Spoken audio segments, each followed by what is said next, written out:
Bien, en el proyecto Virdi, que el nombre no nos dice de base si no conocemos el tema de qué va, y yo he intentado, pues, a los compañeros que conocía, hacerles partícipe que es un proyecto de telerehabilitación, realización en concreto centrada en la patología del suelo pélvico. Quien no está muy familiarizado con los servicios de rehabilitación no puede llegar a alcanzar la cantidad de patologías diferentes donde nosotros intervenimos para intentar reparar al máximo, conseguir la máxima funcionalidad que se ha perdido de cualquier órgano o sistema del cuerpo humano. Siempre pensamos en el aparato locomotor, en lo que a todos nos viene un poquito más cerca, pero la rehabilitación abarca muchísimos campos y este es uno de los que en líneas generales más desconocido es, e incluso entre los propios rehabilitadores, pues menos implantado está. Los antecedentes, queremos empezar por hacer partícipe a todos vosotros, a los que agradezco también vuestra presencia, por supuesto. Los antecedentes los veis aquí. ¿Qué es el suelo pélvico? Pues el suelo pélvico es un sistema de músculos y ligamentos que cierran la parte inferior de la pelvis, por eso le llamamos suelo, manteniendo en posición correcta y en suspensión vejiga, útero y el resto contra la fuerza de la gravedad. ¿No se oía? Contra la fuerza de la gravedad, que haría que desde que el ser humano pasó de la posición cuadrípeda como mamífero a bipedestal, lo normal y lo natural por la fuerza de gravedad es que estos órganos desciendan y caigan. En ese sentido, los músculos y ligamentos del suelo pélvico, muy poco conocidos por todos nosotros, pues sabemos dónde está el bíceps, el tríceps, todos conocemos la anatomía bien, pero en cambio ese grupo de músculos y ligamentos muy poco conocido por todos nosotros y tiene una función muy importante. La debilidad de esos músculos pueden provocar, pues, desde una incontinencia urinaria, que es la parte más principal sobre la que vamos a hablar, el tratamiento dentro de las patologías del suelo pélvico, puede provocar prolasos del útero, prolasos de la vejiga y del recto y disfunciones sexuales. Perdón. Bien. La incontinencia urinaria es definida según la Sociedad Internacional de Continencia como una queja o molestia derivada de cualquier escape involuntario de orina. Ocupa, y esto es muy importante en tener en cuenta, ocupa el 5º lugar en cuanto al impacto en calidad de vida de los pacientes. Fijaros qué importante, por encima de patologías como el infarto de miocardio o la diabetes. Según los datos de esta sociedad científica, la incontinencia afecta a más de 200 millones de personas en todo el mundo y solo en España lo padecen 6 millones de personas. Y es una cifra que está oculta, y que está oculta en muchas ocasiones por vergüenza. Esto es muy grave y estamos ante una patología que se podría considerar una patología de género. Por esto que os decía, porque afecta muchísimo más a la mujer que al varón en una proporción de A1 y, por supuesto, aumenta con la edad. Así, la prevalencia de la incontinencia urinaria en España, que como decimos varía en función de la edad y del sexo, tendríamos que para las mujeres, en líneas generales, a cualquier edad, es el 24% y aumenta hasta un 40% en las mayores de 50 años y hasta un 50% a partir de los 75 años de edad. En el varón, que no se libra de ella, aunque es bastante menor, es de un 7%, aunque las diferentes publicaciones varían mucho y es por lo que yo decía, es una patología muy oculta.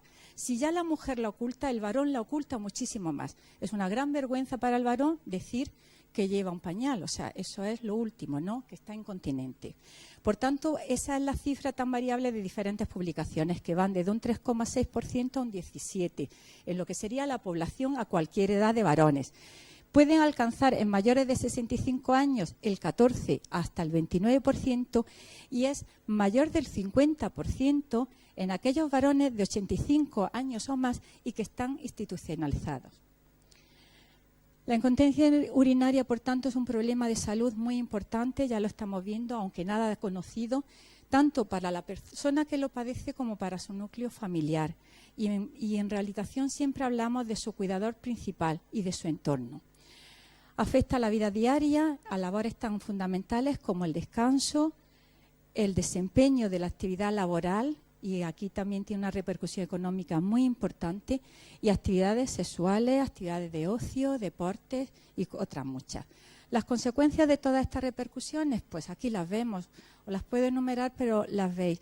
Va desde una depresión que si ya existe se agrava, hasta cambios de humor, aumenta de una forma muy importante la irritabilidad de la persona, tiene una influencia muy importante en la sexualidad, con una inhibición del deseo y de las relaciones sexuales, porque es muy desagradable tener pérdida de orina y el prepararse para eso es una alteración de una sexualidad normal. Altera las relaciones interpersonales, la imagen, el esquema corporal, da un sentimiento de soledad y de aislamiento y una pérdida de autoestima junto con un sentimiento de culpa en la persona. Y como decíamos antes, un asentismo laboral que va a llevar a una pérdida de jornadas laborales con la repercusión económica que esto tiene. En la mujer, ¿cómo se trata? Pues mire, el Observatorio de la Incontinencia Urinaria ha hecho este esquema en el que luego nosotros hacemos dos aportaciones de detalle. Y se dice los tipos de incontinencia urinaria. Tenemos la incontinencia urinaria de esfuerzo, que es aquella pérdida involuntaria de orina que ocurre cuando se hace un ejercicio físico o actividades como es un aumento del vasalva, como es toser, estornudar o en el caso de ejercicio al saltar. ¿Cuál es el tratamiento de primera línea? La fisioterapia o en general lo que diríamos la rehabilitación. Dentro de la fisioterapia y no en concreto en el orden en que están nombrados, pero dentro están los ejercicios de suelo pélvico y cuando hablamos de ejercicio hablamos de ejercitar una musculatura como el que va al gimnasio a ejercitar los bíceps o los cuádriceps. Exactamente lo mismo. Lo que tenemos es que conocer esos músculos y saber aprender cómo se tienen que ejercitar. Aparte de los ejercicios del suelo pélvico, se nombran los conos vaginales, que nosotros realmente no lo utilizamos apenas. La estimulación eléctrica, es decir, nosotros podemos potenciar un músculo activamente con contracciones activas o pasivamente con una electroestimulación, como lo hacemos en cualquier otro músculo del cuerpo, solo que tratamos esa zona. O con mecanismos de biofeedback. Es decir, hemos dicho que todos estos y cada uno de ellos se pueden aplicar y no por orden como están aquí, sino con otras. Cuando fracasa la fisioterapia, que es las técnicas de elección, pasamos a tratamientos como pueden ser cirugía, diferentes técnicas quirúrgicas que aplican ginecólogos y o urólogos, o cirugía general, que es la que interviene más en el tema de los prolasos rectales. Tratamientos farmacológicos con bastantes efectos secundarios que tiene todos los fármacos que se ponen para la incontinencia urinaria. Y llegando a la peor situación, que es a tener que usar de forma permanente absorbentes. El caso de la incontinencia urinaria de urgencia, que se define como aquella pérdida involuntaria de orina con fuerte deseo de misionar, es decir, nosotros estamos normales y de pronto el deseo es tan urgente que a mí no me da tiempo a desplazarme al aseo y ahí ya tengo una pérdida de orina. El tratamiento de elección vuelve a ser, en primer lugar, la reeducación de la vejiga, lo que aquí se llama diario vesical, que nosotros apuntamos que nos gusta llamarlo diario misional, y la fisioterapia. Si esto fracasa, tenemos que pasar a los tratamientos quirúrgicos, farmacológicos o a los absorbentes. El pesario, que aquí se nombra, nosotros no recomendamos el uso de pesario, pero hemos copiado, tal como está, el Observatorio de la Incontinencia Urinaria, las pautas de tratamiento que ellos exponen. La incontinencia urinaria mixta es una mezcla de las dos anteriores, por tanto los tratamientos siguen un poco el mismo esquema que los anteriores. Si pasamos al varón, igualmente os ponemos el esquema que nombra el Observatorio de la Incontinencia Urinaria y en el varón el primer tipo de incontinencia que vemos, que es la de esfuerzo, y también la posterior a la prostatectomía, es decir, un número muy alto de varones después de la prostatectomía, que al fin y al cabo es una cirugía habitual y muy frecuente, se quedan incontinentes. El primer tratamiento y de elección es la fisioterapia con los ejercicios de suelo pélvico, la estimulación eléctrica y el biofeedback.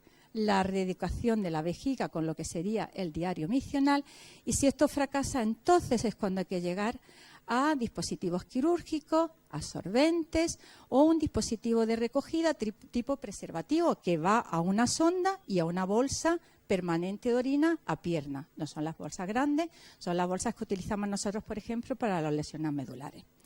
La incontinencia urinaria de urgencia, que es la misma que se da en la mujer, igualmente el esquema de tratamiento es siempre en primer lugar la rehabilitación.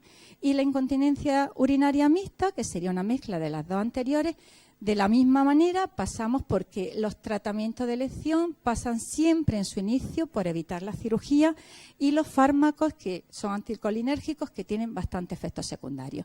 También existe el goteo posterior a la micción, que es una forma de incontinencia en el que el reentrenamiento del tratamiento es un vaciado de la uretra y ejercicios del suelo pélvico. Bien, la Consejería de Salud de la Junta de Andalucía, como sabéis, y como estamos aquí, por esto estamos aquí, ha promovido pues muchos proyectos, y en concreto buscando nuevas aproximaciones para el tratamiento, en este caso, de la rehabilitación del suelo pélvico dentro del campo de las TIC. Debido a la alta prevalencia de este problema, no conocido, pero muy alta, y un problema casi de género, desde la Consejería se ha fomentado la innovación en servicios que permitan dar mayor y mejor cobertura con menos costes y basados en las TIC. En Granada, nosotros pertenecemos al Hospital Virgen de las Nieves de Granada, somos parte del servicio de rehabilitación y esto no es un trabajo mío en lo que corresponde al equipo del hospital, que luego está todo el equipo de Telefónica, que ahora después lo nombraremos, en lo que corresponde al equipo del hospital, que aquí están los nombres. Como veréis, nosotros siempre trabajamos en equipos multidisciplinares, los médicos rehabilitadores, junto con fisioterapeutas, en muchos casos con terapeutas ocupacionales, en muchos con logopedas. Somos equipos que estamos acostumbrados a la multidisciplinaridad. Y lo que yo quería decir que el equipo, en realidad, y yo siempre lo digo, no solamente somos los que estamos aquí. El que nosotros hayamos hecho esto ha sido porque tenemos el apoyo del resto de los compañeros que están en sus consultas, pasando consultas, o en su sala de fisioterapia haciendo tratamiento al enfermo. Yo siempre pienso que estos equipos de mucha más gente y de todos los que nos acompañan dentro de lo que es un macroservicio como puede ser el nuestro con 140 y tantas personas.